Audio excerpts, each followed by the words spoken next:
पहलगाम आतंकी हमले के खिलाफ दरभंगा में लोगों का गुस्सा, सड़कों पर उतरे, निकाला कैंडल मार्च। खास करके मुस्लिम समुदाय इसमें बढ़ चढ़कर के लिया हिस्सा। संविधान बचाओ देश बचाओ लोकतंत्र बचाओ अभियान जो एक बैनर पूर्व से बना हुआ था, उसी बैनर के तले निकली भावनाओं की बयार। हाल ही में जो जम्मू कश्मीर के पहलगाम क्षेत्र में कायराना आतंकी हमले के खिलाफ पूरे देश में आक्रोश की ये लहर दौड़ गई है।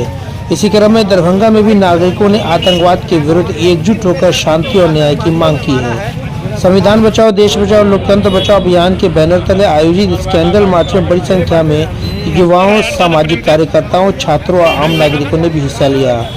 हाथों में जलती मोमबत्तियां और तख्तियां लिए लोगों ने ये संदेश दिया कि एकता और अखंडता और लोकतांत्रिक मूल्यों की रक्षा करना हम सभी का संकल्प है। ये मार्च दरभंगा नगर के नीम चौक प्रमुख चौराहों से होते हुए नाका नंबर 5 चौक पर पहुंचा, जहां प्रतिभागियों ने दो मिनट का मौन रखकर शहीदों को श्रद्धांजलि दी। वक्ताओं ने आतंकवाद के खिलाफ सख्त कार्रवाई की मांग सरकार से की और देशवासियों से सुरक्षा को सर्वोच्च प्राथमिकता देने की अपील भी की। कार्यक्रम के संयोजक नफीसुल्लाह करिंको ने कहा कि यह सिर्फ एक मोमबत्ती नहीं बल्कि हमारा आक्रोश है, पीड़ा है और देश के प्रति प्रतिबद्धता का प्रतीक भी है। जब तक आतंकवाद का पूरी तरह से खात्मा नहीं हो जाता तब तक हमारा संघर्ष जारी रहेगा। यह आयोजन पूरी तरह शांतिपूर्ण रहा और स्थानीय प्रशासन का सहयोग भी सराहनीय रहा। दरभंगा से नसीम अहमद की रिपोर्ट।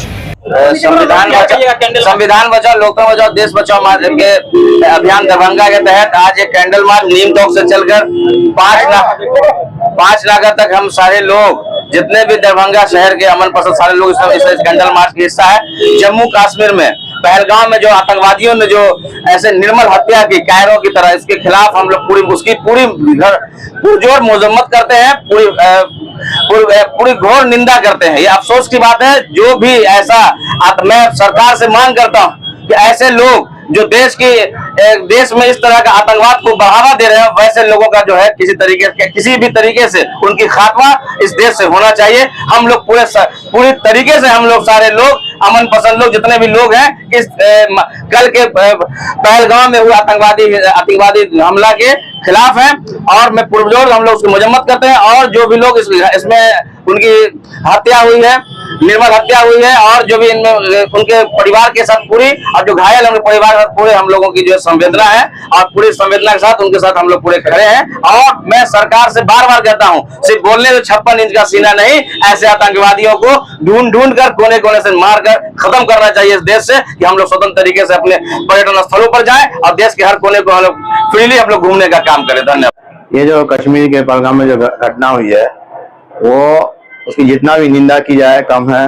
वो कायरतापूर्ण, निंदनीय और बहुत ही दुखदायी घटना है। इसमें जो लोग शहीद हुए हैं और जो लोग घायल हुए हैं उनके प्रति हम सच्ची श्रद्धांजलि देते हैं और सरकार से मांग करते हैं कि जो भी दोषी है, जो भी आतंकवादी इसमें संबंधित है, कड़ी से कड़ी सजा दी जाए ताकि आने वाले इस तरह की घटना फिर पुनरावृत्ति नहीं हो। यार बिल्कुल हमारे केंद्र सरकार की जो इंटेलिजेंस है उसकी विफलता है। आखिर मैं ये जानना चाहता हूँ कि पहलगाम में जबकि इतनी आर्मी वहां रहती है, मैं खुद वहां गया हूँ, तो आखिर इतनी बड़ी घटना हुई कैसे? ये सबसे बड़ी बात है कि लगातार ऐसी घटना हो रही है और केंद्र सरकार हम लोग को आश्वासन दे रहा है। अब ये सोच लीजिए कि जो आतंकवादी सिर्फ हमारे सेना को टारगेट करते थे, अब वो आम लोगों को टारगेट कर रहे हैं, आम जनता को टारगेट कर रहे हैं। जहां पर कश्मीरी रोडों के अब ये बोल रहे हैं जो जिनकी कमाई हो रही थी, अब वो पर्यटन खत्म हो गया। जो होटल बुक हुए थे वो सारे लोग कैंसिल कर रहे हैं। सरकार से सिर्फ एक ही मांग है, सिर्फ एक मांग कि वो आतंकवादी को इस देश से खत्म करे, बल्कि अब उनको सारी जनता के साथ खड़ी है।